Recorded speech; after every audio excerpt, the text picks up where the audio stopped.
हाँ हाँ जी बच्चों, तो इस वीडियो में हम लोग जो है अर्थ के मैग्नेटिक फील्ड को और थोड़ा डीपली समझने की कोशिश करते हैं।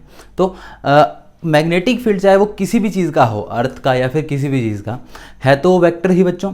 अब वेक्टर के समझने के लिए तीन कंपोनेंट्स की आवश्यकता होती है। जैसे अगर हमारे पास, अगर मैं बात करूँ पोजीशन वेक्टर है, तो उसके केस में एक्स, वाई और जेड ये तीन कंपोनेंट रहते हैं।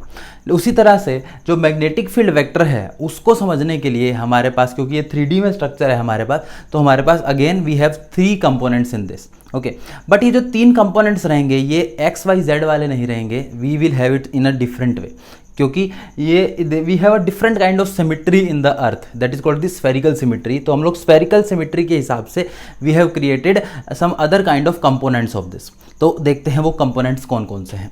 सबसे पहला कंपोनेंट है अर्थ के मैग्नेटिक फील्ड का, उसको बोला जाता है एंगल ऑफ डिक्लिनेशन, जिसको थीटा से रिप्रेजेंट किया जाता है। एंगल ऑफ डिक्लिनेशन क्या होता है बच्चों? ये है, it is the angle between the geographic north pole and the north magnetic pole. Okay, या फिर नॉर्थ सीकिंग पोल भी बोल लेते हैं इसको। तो इस एंगल को, यानी कि ये जो एंगल बन रहा है आपका, इसको थीटा यानी कि एंगल ऑफ डिक्लिनेशन बोला जाता है। Right now its value is constant, तो इसकी वैल्यू किसके इक्वल होती है? Theta is equal to 11.3 degrees. Okay, अब लेकिन इसकी value with respect to time change हो रही है, लेकिन उसको बहुत ज़्यादा समय लगता है। देखो, क्योंकि मैंने आपको बताया ना कि अर्थ का जो नॉर्थ साउथ मैग्नेट है वो क्या कर रहा है, वो रोटेट होता जा रहा है, it is changing with respect to time, वो अपनी डायरेक्शन को चेंज कर रहा है विद रिस्पेक्ट टू टाइम। तो जैसे जैसे टाइम बीतेगा वैसे वैसे ही एंगल ऑफ डिक्लिनेशन भी चेंज होगा, but at a very slow pace, within a million years. ये जो है बहुत स्लोली हो रहा है काम ये। तो that is why right now it is constant at the value of 11.3 degrees. Okay, अब सेकंड कंपोनेंट पे आते हैं अर्थ के मैग्नेटिक फील्ड के, एंगल ऑफ इंक्लिनेशन, और थर्ड कंपोनेंट जिसका नाम है हॉरिजॉन्टल कंपोनेंट। इन दोनों को समझने का हम लोग प्रयास करते हैं। ओके, तो देखते हैं कैसे। सबसे पहली बात, अगर यहाँ पे देखें एंगल ऑफ इंक्लिनेशन और हॉरिजॉन्टल कंपोनेंट क्या होता है, तो देखते हैं। इसको समझने के लिए हमने क्या करा है, अर्थ को जो है ना एक इक्वेटर बना लिया है। इक्वेटर का मतलब क्या करा मैंने, जो अर्थ का जो ये मैग्नेटिक मेरिडियन था हमारा, जो मैग्नेटिक नॉर्थ साउथ पोल वाली लाइन थी, मैंने क्या करा, इसके परपेंडिकुलर एक प्लेन खींचा। ये जो सर्कुलर प्लेन है ये क्या कर रहा है, हमारी कंप्लीट अर्थ को दो इक्वल हेमिस्फेयर्स में तोड़ रहा है। Okay, upper hemisphere is called the northern hemisphere. ये जो अपर, ये जो स्फीयर बन रहा है ना, आधा स्फीयर बन रहा है ऊपर वाले पार्ट का, इसको बोला जाता है नॉर्दर्न हेमिस्फीयर। Northern hemisphere. उसी तरह से जो नीचे वाला पार्ट है जो बन रहा है उसको बोला जाता है क्या? Southern hemisphere. Southern hemisphere. अब देखते हैं क्या है मतलब एंगल ऑफ इंक्लिनेशन और हॉरिजॉन्टल कंपोनेंट का। तो अब बच्चों ध्यान से देखो कि एट दिस पॉइंट, जहां पे ये इक्वेटर वाली आपका सर्कल है, ओके, इस पॉइंट पे यदि कोई व्यक्ति जो है उसके पास एक कंपास रखी हुई है, ओके, तो क्या होगा, आपको पता है कंपास क्या करती है, हमेशा मैग्नेटिक फील्ड की डायरेक्शन में पॉइंट आउट करती है। तो यहां पर अगर मेरे पास एक रखी होगी मैग्नेट, अगर मैं यहां पर खड़े होकर जो है ऑब्जर्व कर रहा हूं, अब कुछ इस तरह से खड़े होंगे हम लोग यहां पे, तो ये हेड होगा, ये हैंड्स हो गए, ये लेग्स हो गई। ओके, कुछ इस तरह से अगर खड़े होंगे हम लोग, और यहाँ पर हाथ में हमने एक कंपास रखा हुआ है कुछ इस प्रकार से, तो कंपास क्या करना चाहिए, उसकी डायरेक्शन इसी मैग्नेटिक फील्ड की डायरेक्शन में होनी चाहिए। तो देयरफॉर इसका मीनिंग क्या हुआ, इसका मीनिंग ये हुआ कि अगर मैग्नेटिक फील्ड की डायरेक्शन देखो, अगर मैग्नेटिक फील्ड की डायरेक्शन क्या है, वो ये मैग्नेटिक फील्ड की डायरेक्शन आपकी, इसके अंदर अगर मैंने एक कंपास रख दिया तो कंपास कैसे पॉइंट आउट करेगा, बिल्कुल इस प्रकार से कुछ, ये नॉर्थ पोल जो है वो इसके पैरेलल। ओके, तो क्योंकि देखो मेरा कंपास हमेशा जो है इसके मैग्नेटिक फील्ड लाइंस के साथ साथ ही डायरेक्शन, उसी की डायरेक्शन में पॉइंट आउट करता है। तो एंगल ऑफ इंक्लिनेशन और एंगल ऑफ डिप को समझने के लिए हम इसी कंपास की हेल्प लेंगे। तो देखना कैसे, अब जैसे जैसे ये जो बंदा है ये क्या कर रहा है, आगे की तरफ मूव कर रहा है। मान लो कि इसने जो है इस जगह पर पहुंच गया, पहले बीच में यहाँ पर आया, उसके बाद यहाँ पर अलग अलग जगहों पर जा रही है। तो अगर इस पॉइंट के ऊपर पहुंचने के बाद जब भी ये रखता है अपने कंपास को, तो कंपास कहाँ पे पॉइंट आउट कर रहा है, कुछ इस तरह से, ये है और ये। तो कंपास की डायरेक्शन जो है कुछ इस तरह से है। वो अर्थ के सरफेस के साथ में कुछ एंगल बना रही है, इसका मत समझो, इसको समझो। अर्थ का सरफेस के मैंने पैरेलल ये लाइन खींच दी है, ये उसके साथ में कुछ एंगल बना रही है। इसी तरह से और आगे जाएंगे तो क्या होगा, अर्थ का सरफेस जो है वो यहाँ है और ये मैग्नेटिक फील्ड जो है उसके साथ में कुछ और एंगल बना रही है। यहाँ पर देखता हूँ अर्थ का जो सरफेस है वो कुछ इस तरह से है और मैग्नेटिक फील्ड लाइन जो है उसके बिल्कुल परपेंडिकुलर हो चुकी है साउथ तक पहुँचते पहुँचते। तो यही है एंगल ऑफ डिप। तो क्या है एंगल ऑफ डिप, अगर या फिर एंगल ऑफ इंक्लिनेशन लिखना हो तो मुझे, it is the angle made between the earth's magnetic field and the horizontal. Horizontal के साथ में अर्थ का मैग्नेटिक फील्ड जो एंगल बना रहा है बच्चों, उसको हम लोग क्या बोलते हैं, एंगल ऑफ डिप या फिर एंगल ऑफ इंक्लिनेशन। इसको डेल्टा से रिप्रेजेंट किया जाता है। तो क्या किस चीज के बीच में लिखेंगे, अब मान लो कि ये मेरा हॉरिजॉन्टल है, ठीक है, मैग्नेटिक फील्ड जो है किसी जगह पर कैसा हो सकता है, किसी जगह पर कैसा हो सकता है, तो मैंने एक जनरल एंगल मान लिया। तो ये जो एंगल बन रहा होगा ये हॉरिजॉन्टल अर्थ का सरफेस है, उसके साथ में अर्थ के साथ में जो मैग्नेटिक फील्ड जो भी डायरेक्शन पे जा रहा होगा, जो एंगल बना रहा होगा, that is called the angle of dip. Okay, तो ये है आपका एंगल ऑफ डिप बच्चों। ओके, तो अगर मैं इस जगह पर बात करूं तो देखो, जब हम इक्वेटर पे थे तो अर्थ का सरफेस भी ये रहा और मैग्नेटिक फील्ड की डायरेक्शन भी ये रही, दोनों जो हैं एक ही सेम डायरेक्शन में पॉइंट आउट कर रहे हैं। तो अगर हम मैग्नेटिक इक्वेटर के ऊपर अगर मैं देख रहा हूं इस चीज को, तो फिर मैं क्या बोलूंगा, the angle of dip is equal to 0 degree on equator. Okay, कौन से इक्वेटर, मैग्नेटिक इक्वेटर। तो ये आपसे एक नंबर में क्वेश्चन पूछ सकते हैं कि on the magnetic equator what is the value of angle of dip, तो क्या वैल्यू आएगी, 0 डिग्री की।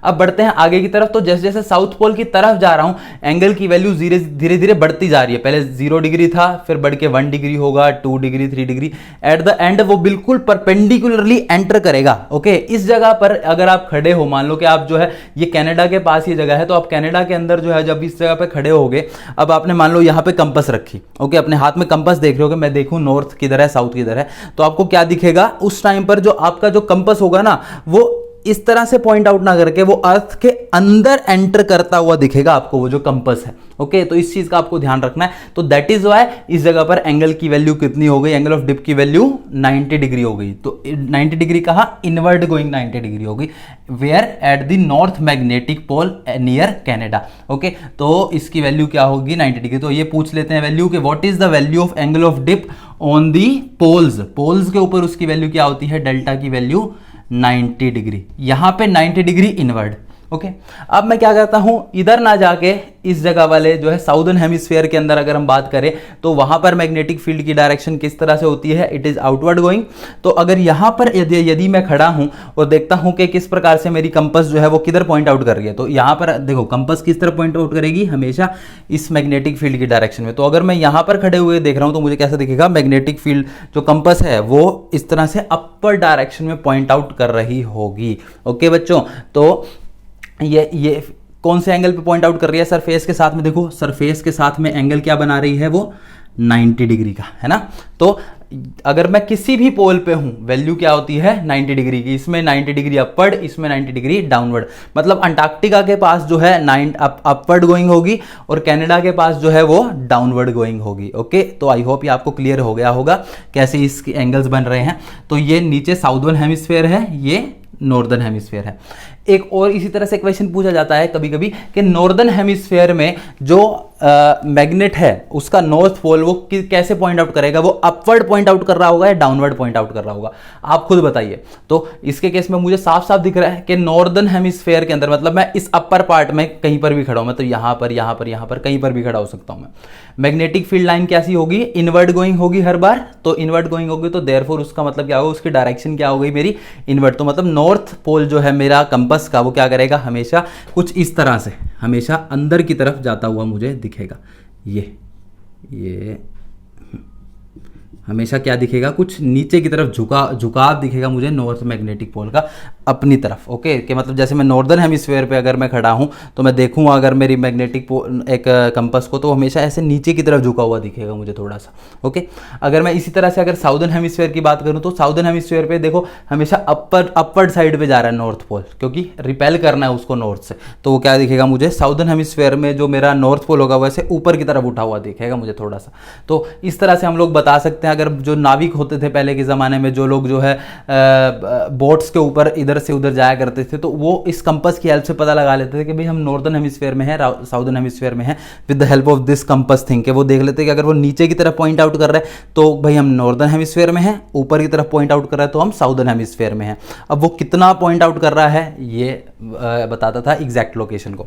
अब आते हैं थर्ड कंपोनेंट पे, जिसका नाम है हॉरिजॉन्टल कंपोनेंट। तो दो चीजें समझ आ चुकी हैं, एंगल ऑफ डिक्लिनेशन। डिक्लिनेशन क्या होता था, ये जियोग्राफिक नॉर्थ और मैग्नेटिक, ये नॉर्थ मैग्नेटिक के बीच में जो एंगल बन रहा है वो जो थीटा था, जिसकी वैल्यू होती थी 11.3 डिग्री, जो कि कांस्टेंट थी, वो था मेरा angle of declination. Angle of inclination क्या है, हॉरिजॉन्टल के साथ में अर्थ का मैग्नेटिक फील्ड जो एंगल बना रहा है वो है एंगल ऑफ इंक्लिनेशन या फिर एंगल ऑफ डिप, जहां पे मतलब आपकी जो कंपास ऊपर उठेगी या नीचे उठेगी वो एंगल ऑफ डिप है। तीसरा हॉरिजॉन्टल कंपोनेंट। अब हॉरिजॉन्टल कंपोनेंट का मतलब क्या हुआ कि अर्थ का मैग्नेटिक फील्ड इस डायरेक्शन में है, ये मुझे पता है, लेकिन उसकी हॉरिजॉन्टल की डायरेक्शन में यानी कि सरफेस की डायरेक्शन में उसका कितना कंपोनेंट है, H E, that is called the horizontal component. तो क्या लिखेंगे इसके बारे में डेफिनेशन अगर इसकी लिखनी है तो मुझे, it is the component of the earth's magnetic field in the horizontal, यानी कि सरफेस की डायरेक्शन में। अब जैसे हम लोग इस सरफेस के ऊपर खड़े हैं, मैंने इस डायरेक्शन में अपने कंपास को रखा और मेरे पास अगर एक डिवाइस है जो कि वैल्यू मेजर कर सकता है मेरे इस मैग्नेटिक फील्ड की, तो मैं बता दूंगा कि अगर हॉरिजॉन्टल कंपोनेंट की वैल्यू कुछ इतनी है। ओके, तो हॉरिजॉन्टल कंपोनेंट क्या हुआ, इट इज द वैल्यू या फिर component of the earth's magnetic field in the horizontal direction. Okay, तो ये है मेरा क्या, हॉरिजॉन्टल कंपोनेंट। तो ध्यान से एक बार देख लेते हैं दोबारा से, ये हमारे पास अर्थ का मैग्नेटिक फील्ड है, वो किसी भी जनरल एंगल पे हो सकता है, वो 90 डिग्री, अगर मैं साउथ पोल पे होऊंगा तो 90 डिग्री भी हो सकता है, किसी जनरल एंगल किसी और पोजीशन पे हो तो किसी और एंगल की हो सकती है वैल्यू। बात हॉरिजॉन्टल के साथ में वो एंगल बना रहा है डेल्टा, तो ये एच ई से रिप्रेजेंट का हॉरिजॉन्टल कंपोनेंट ऑफ अर्थ। ये बी का मतलब magnetic field of earth, vertical component का मतलब vertical component of the earth. Okay, तो वर्टिकल अब इन दोनों के बीच में अगर मुझे कोई रिलेशन लिखना है एच ई बी ई और डेल्टा के बीच में, तो कैसे लिखूंगा मैं कि horizontal component of earth perpendicular divided by the ये sorry base divided by B E, यानी कि hypotenuse is equal to cos of delta. This is the relation between them. HEBE is equal to cos delta. तो आपको numerical एक दिया जा सकता है कि भाई एट ए लोकेशन, या फिर मान लो कि in India at Delhi the magnetic field value is horizontal component of magnetic field is equal to 0.3 Gauss.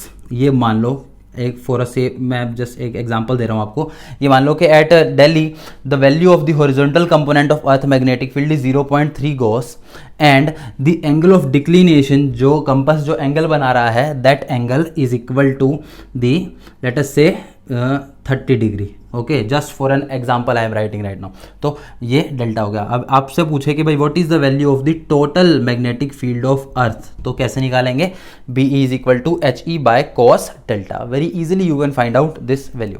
Okay, अब एक दो और इसी तरह की चीज़ें हम देख लेते हैं कि अगर हम एक मैग्नेटिक इक्वेटर के ऊपर है, ओके, तो देखेंगे हम इसको, तो जितना भी अर्थ का मैग्नेटिक फील्ड है वो पहले ही हॉरिजॉन्टल की डायरेक्शन में है और वर्टिकल की डायरेक्शन में उसका कंपोनेंट 0 है। तो एट मैग्नेटिक इक्वेटर लाइन या फिर magnetic equator plane the vertical component यानी कि V E is equal to 0, H E is equal to B E, क्योंकि जो है जितना मैग्नेटिक फील्ड है वो सारा हॉरिजॉन्टल डायरेक्शन में है। अगर मैं बात करूं इधर पोल्स की, तो पोल्स में सारा का सारा मैग्नेटिक फील्ड क्या है, परपेंडिकुलर जा रहा है, हॉरिजॉन्टल कंपोनेंट तो 0 है, हॉरिजॉन्टल सरफेस की डायरेक्शन में तो कुछ है ही नहीं, तो therefore at the north magnetic pole the vertical component V E is equal to B E but H E is equal to 0। तो these are some of the facts regarding the earth's magnetic field. I hope ये आपको clear हो गए होंगे। तो this was related to the earth's magnetic field, the largest part of the magnetic field at a region। अगर आप किसी भी जगह पर खड़े हो तो ये वो मैग्नेटिक फील्ड है जो सबसे ज़्यादा कंट्रीब्यूट करने वाला है। ओके, अब this magnetic field is very very much important for our life. Okay, अगर ये ना होता तो we would not been surviving on this planet earth. Okay, क्यों? क्योंकि क्या होता है कि जो सन होता है, जैसे ये सन है मान लो हमारे पास, काफ़ी दूर है तो अभी छोटा दिखा रहा हूँ मैं आपको। इस सन से क्या निकलती हैं? हार्मफुल कोरोना रेडिएशंस अर्थ की तरफ आ रही हैं। अब ये कोरोना रेडिएशन कोरोना वायरस वाली नहीं है, but these are the ions. Okay, ये आयंस हैं, चार्ज पार्टिकल्स हैं जो सन बहुत फास्ट स्पीड से अर्थ क्या अपने आसपास जो है रिलीज करता है। ओके, उसके सूरज के अंदर सोलर विंड्स चलती हैं, इसकी वजह से क्या होती है? रेडिएशन जो है अर्थ की तरफ आ रही होती हैं। ओके, और प्लैनेट्स की तरफ भी जा रही होती हैं। तो अब ये मैग्नेटिक फील्ड क्या करेगा? अब आप ध्यान से देखो, ये मैग्नेटिक फील्ड क्या करने वाला है? इन जो आने वाली जो ये जो एक्स्ट्रा चार्ज पार्टिकल्स हैं, हमें पता है कि कोई भी चार्ज पार्टिकल अगर मैग्नेटिक फील्ड के अंदर आता है तो वो कैसा मोशन शो करता है? देखो, वो अगर जो है सर्कुलर या फिर जो है एलिप्सोइडल तरह का शो करेगा मोशन। तो क्या होगा? जैसे यहाँ पर मैं ये जो चार्ज पार्टिकल्स इसकी तरफ आते हैं, ये क्या करने वाला है? इन चार्ज पार्टिकल्स को F = Q V cross B वाले फॉर्मूला से क्या करेगा? इनको अपने अराउंड जो है रोटेट कराना स्टार्ट कर देगा कुछ इस तरह से, और ये रोटेट कराते कराते कराते कराते कराते कराते कराते कुछ इस जगह पर लाकर इनको पटक देगा। ओके, और जो बाकी पूरा का पूरा अर्थ का सरफेस है वो बच जाएगा, और जितना भी चार्ज पार्टिकल्स है वो अर्थ के अब इतने सारे मोशन के दौरान पे क्या होता है? अर्थ के जो एटमॉस्फेयर में जो चार्ज पार्टिकल्स है वो इनके साथ जो है ऐड होकर वो इनको न्यूट्रल भी कर देते हैं, और थोड़ा बहुत जो है इनसे हमें बचा लेते हैं, और बाकी पूरा का पूरा अर्थ इससे बच जाता है। ओके, ये इधर भी जा सकते हैं depending on the value of charge, और इस तरफ भी जा सकते हैं depending on the value of charge, अगर पॉजिटिव है नेगेटिव है। ओके, तो इस तरह से ये हमें बचा लेते हैं। और इस मैग्नेटिक फील्ड की वजह से we encounter a lot of beautiful phenomenas at these poles also, these are called the auroras. Okay, इन दोनों ही पोल्स के ऊपर जो है हमें ऑरोराज नाम के फिनोमिनाज मिलते हैं।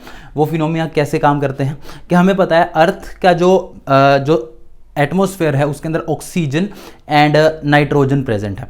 अब दीज ऑक्सीजन एंड नाइट्रोजन जब ये जो है ये कभी कभी क्या रहता है कि दे कोलाइड विद ईच अदर, और इनके अंदर क्या होता है कभी कभी ये आयंस की फॉर्म में भी प्रेजेंट होते हैं इनसाइड द अर्थ एटमॉस्फेयर।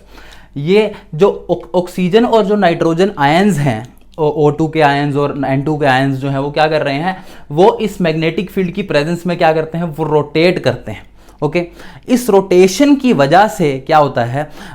हमारे पास जो है लाइट्स प्रोड्यूस होती हैं। ओके, तो जो इसी वजह से हम अगर आप यहाँ पर बिल्कुल एग्जैक्ट इस जगह पर खड़े होकर देखेंगे तो ये जो ऑक्सीजन और नाइट्रोजन के आयंस जो रोटेट कर रहे हैं, इनकी वजह से क्या होगा? आपको ग्रीन एंड पिंकिश लाइट इन दोनों जगहों पर ऑब्जर्व होती है। Okay, so these are these phenomena जो कि मैग्नेटिक फील्ड की वजह से हमें अर्थ के ऊपर दिखाई देते हैं। And the reason behind them is the magnetic field of अर्थ। और मैग्नेटिक फील्ड के पीछे रीज़न क्या है? दी डायनामो इफेक्ट, जो कि कोर के अंदर हमारा वो रोटेशन हो रहा है। जितनी स्पीड से अगर आयंस रोटेट करेंगे उतना ज़्यादा मैग्नेटिक फील्ड होगा बच्चों।